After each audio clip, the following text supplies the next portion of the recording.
Oke, bismillahirrahmanirrahim. Assalamualaikum warahmatullahi wabarakatuh. Waalaikumsalam. Mohon maaf, mungkin di antara yang ada di sini pakaian saya yang paling tidak pantas. Karena ming jaketan, nek dibuka luwih ra pantes meneh. Kaosan itu pun bolong-bolong.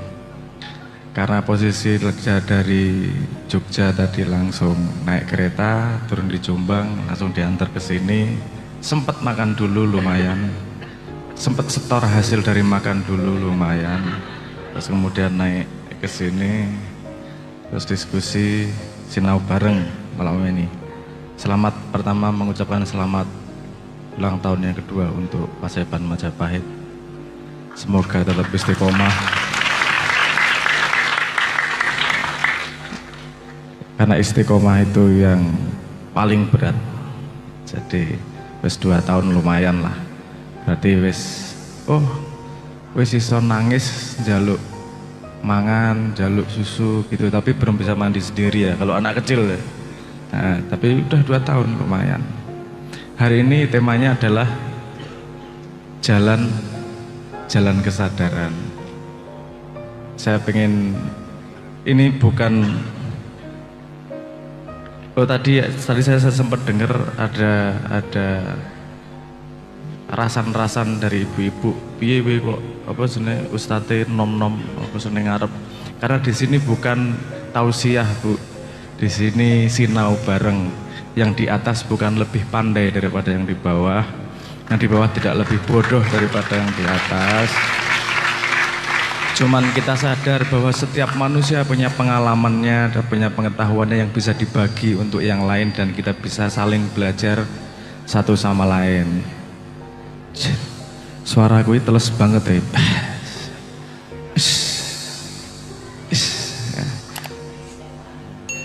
Iya, selalu seperti itu kalau sama ibu-ibu. Yang ditunggu nyanyinya, ngomongnya nggak penting kan gitu. Ya toh. Saya sudah warning dari tadi, naik nggak boleh langsung nyanyi, karena yang utama di sini adalah sinau bareng. Nyanyi itu hiburan, kalau lagi capek, kalau lagi itu apa namanya, lagi butuh dilus-lus, nanti pasti nyanyi, tenang aja. Tapi jangan jadikan itu menu utama. Kalau pengen dengerin orang nyanyi, nyetel kaset, ngerungok kayak radio.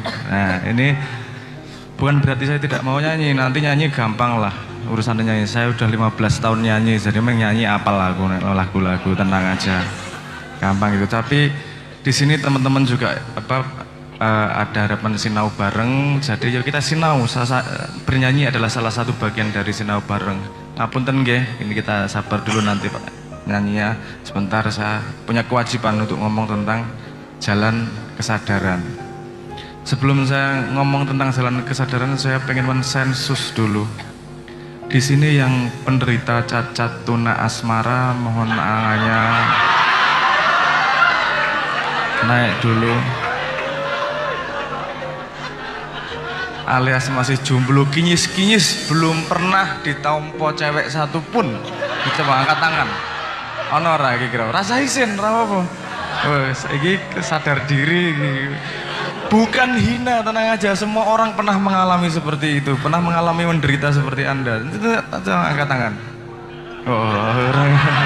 Oke. Sing tahu ditolak cewek sapa? Angkat tangan. Oke, banyak. Oke, lumayan. Yang pernah ditolak lebih dari 10 kali sapa?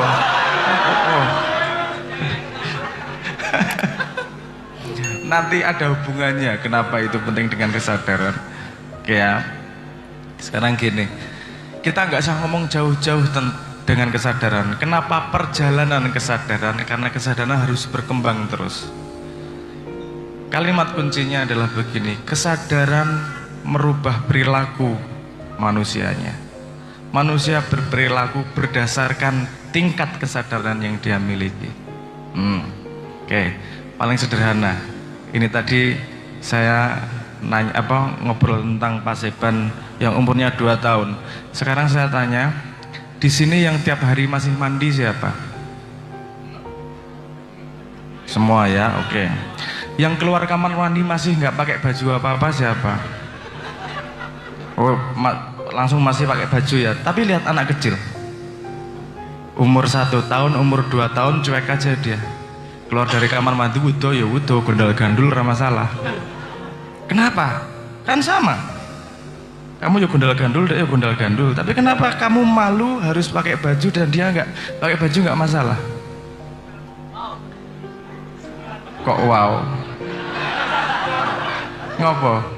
Karena kesadarannya meningkat. Tadinya dia nggak masalah kelihatan, tapi kemudian sudah sadar dirinya ini nggak ada yang lainnya kelihatan. Saya malu, mulai ditutupi lah kemaluannya. Itu yang pertama kali dilakukan oleh Adam dan Hawa ketika keluar dari surga. Nomor 1 langsung ditutupi semuanya, langsung sadar. Oh, izin aku.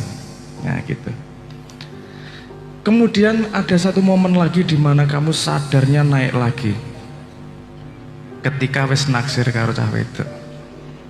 Anda lihat, perhatikan, sebelum Anda naksir sama wong wedok, sama cewek, adus-radus ra urusan, kelambi ra diumbah 3 dina ra masalah, katok jili-jilian karo koncone ra masalah. Tapi Anda pernah apel seperti itu? Sudah naksir, mau ketemu apel, langsung sadar diri, sisiran klimis, nganggo minyak wangi, adus sabune entek 3. Wis saking sadar dirinya, pengen kelihatan, karena aku mau dilihat orang nih, karena aku punya kesadaran yang berbeda tentang diri. Kenapa yang ceritanya gini, yang makan buah pertama siapa? Hawa. Terus kemudian diberikan ke Adam. Lihat, di sini ada contoh bahwa yang paling membuat sadar laki-laki adalah adanya wanita.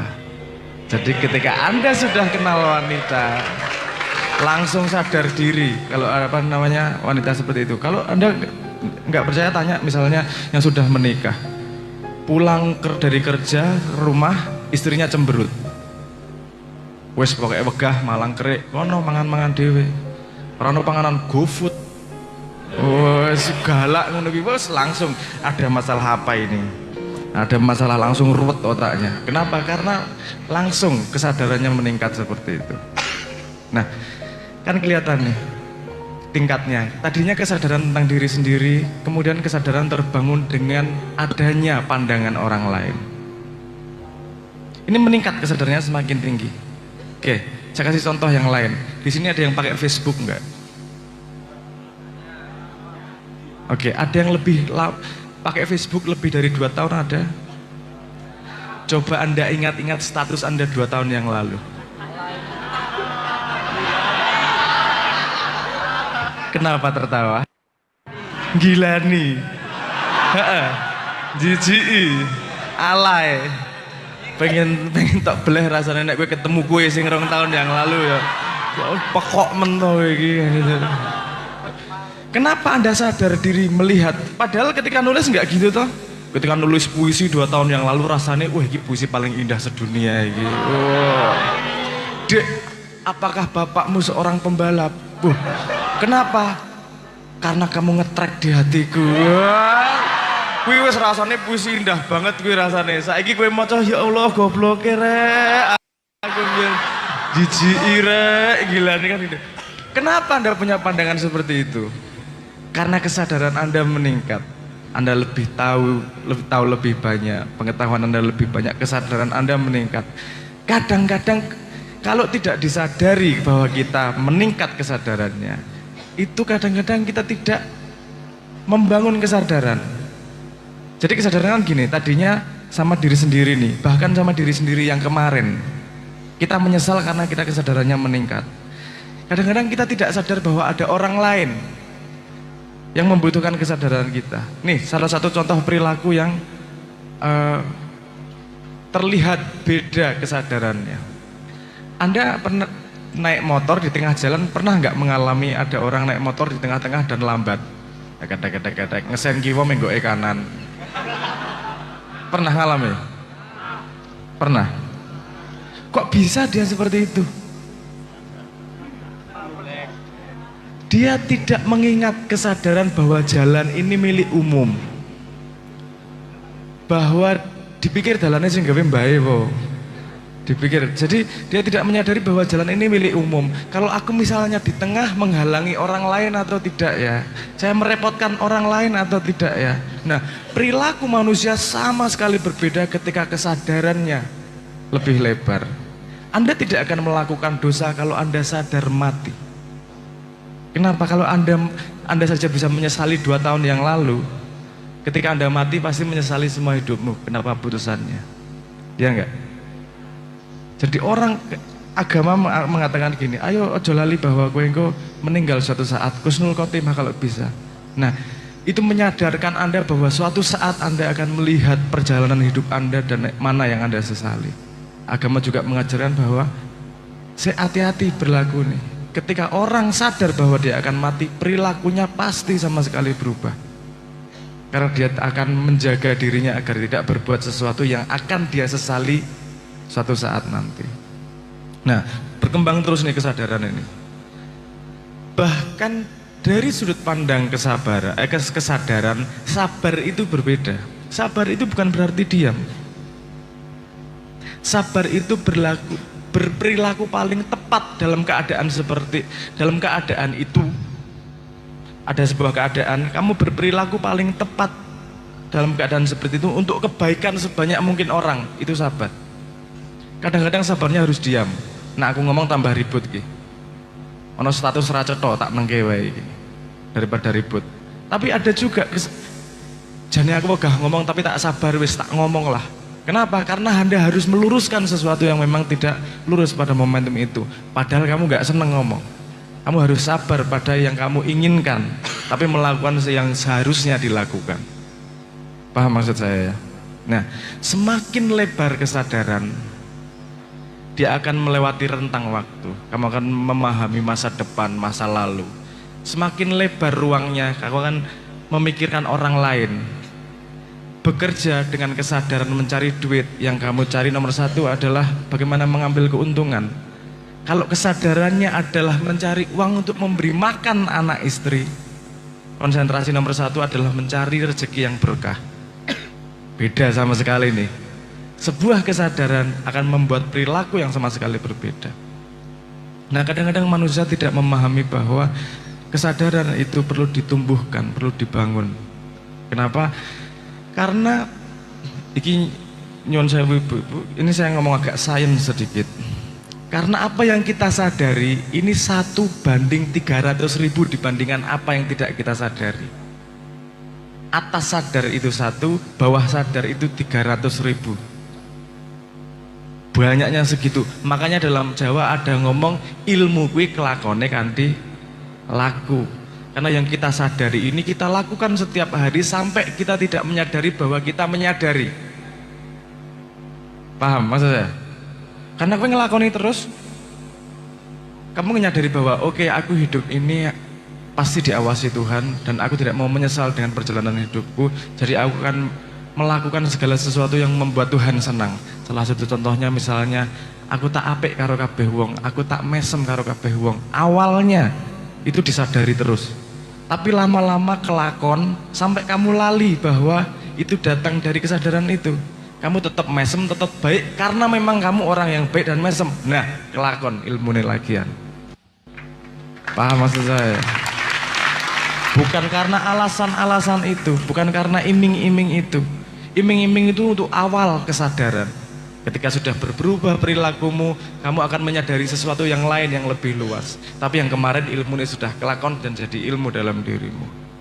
Nah, perjalanan kesadaran adalah seperti itu. Perjalanan kesadaran adalah menyadari bahwa kita yang tadinya cuma sadar sendiri, kita sadar bahwa ternyata ada orang lain juga. Orang lain itu tidak hanya tetangga, tapi ternyata juga jauh. Ada orang sedunia misalnya. Ada orang sekampung, ono wong sekecamatan, ono wong sekabupaten, ono wong sak negara. Kemudian ada lagi alam. Aku apik ning wong ning ora apik ning alam, berarti kesadarannya belum tuning tentang alam. Kemudian kesadaran masa depan. Kalau aku melakukan ini mungkin baik sekarang, tapi masa depannya baik atau tidak? Misalnya kalau Anda mau sekolah, ini Anda sadar atau tidak sadar, saya tidak sadar ini. Muhammad ya. Gue mbah sadar mbah ora, tapi ketika Anda sekolah, itu Anda menyadari keperluannya di masa depan. Karena lebih menyenangkan main daripada sekolah, ya toh. Tapi Anda mengorbankan mau sekolah demi punya demi punya bekal untuk menghadapi masa depan. Anda mengorbankan sesuatu untuk masa depan. Pengorbanan yang tepat akan mendapatkan jawaban yang baik dari Tuhan. Karena bisa saja kamu pengorbanan yang salah tidak akan mendapatkan jawaban yang baik dari Tuhan. Ini bukan saya yang ngomong, ini yang ngomong Al-Quran dengan kisah Habil dan Qabil. Dua-duanya melakukan pengorbanan dalam hidupnya, memberi persembahan dua-duanya. Yang satu diterima Tuhan, yang satu tidak. Pengorbanan yang tepat akan menghasilkan sesuatu yang memang kamu harapkan dari Tuhan. Misalnya ada gini, kamu harapannya pengen pinter, tapi nggak mau mengorbankan belajar, sampai nggak? Nggak akan sampai. Misalnya pengorbanan salah, kamu pengen punya duit, aku mengorbankan diri akan tapa di dalam gua 3 tahun. Kira apa kali itu duit? Mau duit ini sekolah kerja kok. Paham maksud saya? Jangan salah mengorbankan, karena kalau mengorbankan, karena dalam hidup itu ada hal-hal yang kamu punyanya terbatas, yaitu waktu. Kamu punyanya terbatas. Perhatian kamu punyanya terbatas. Kamu tidak bisa memperhatikan semua hal sekaligus. Jadi ketika kamu meluangkan waktu untuk memperhatikan hal yang tepat, kamu akan mencapai apa yang kamu inginkan. Bagaimana ketepatan waktu dan perhatian ini dengan seberapa tinggi, seberapa luas kesadaranmu terhadap hidup dan jagat ini. Nah, jadi mungkin ini prolog dulu, nanti kalau mau digali monggo. Perjalanan kesadaran adalah perjalanan tanpa henti dari manusia. Dari dia lahir sampai menyadari alam semesta, sampai menyadari bahwa dia tidak ada bedanya. Dia adalah bagian kesatuan dari Tuhan itu sendiri. Tapi perjalanan itu adalah perjalanan yang memang harus ditempuh. Tidak hanya bisa datang dengan sendirinya. Harus ditempuh melalui pengorbanan yang kita pilih sendiri dalam hidup kita. Karena setiap kita melakukan sesuatu, pasti kita mengorbankan yang lain. Kalau kita milih cuci piring, kita mengorbankan tidak mandi. Kalau kita mandi, kita tidak mengorbankan nonton TV. Kalau kita nonton TV, kita mengorbankan tidak belajar. Pasti ada pengorbanan. Jadi pengorbanan yang tepat itu menumbuhkan kesadaran kita. Dan menumbuhkan kesadaran membuat kita lebih tepat menentukan langkah masa depannya. Dan kamu akan mencapai apa yang kau inginkan, apa yang kau cita-citakan, jika kesadaranmu semakin tumbuh tanpa henti dan selalu berjalan di Shirathul Mustaqim, di keseimbangan, meluangkan waktu yang tepat untuk perhatian yang tepat, untuk melakukan sesuatu yang tepat, untuk menuju sesuatu yang kau inginkan. Jadi di umur yang 2 tahun ini, mari kita menajamkan diri bahwa kesadaran adalah bagian yang penting dari manusia, dan itu pasti berkembang, disadari tanpa ataupun tidak disadari. Lebih baik kita sadari perkembangan itu agar kita bisa semakin tumbuh semakin cepat. Sekali lagi selamat ulang tahun untuk yang kedua. Ini hadiah dari saya adalah tentang perjalanan kesadaran.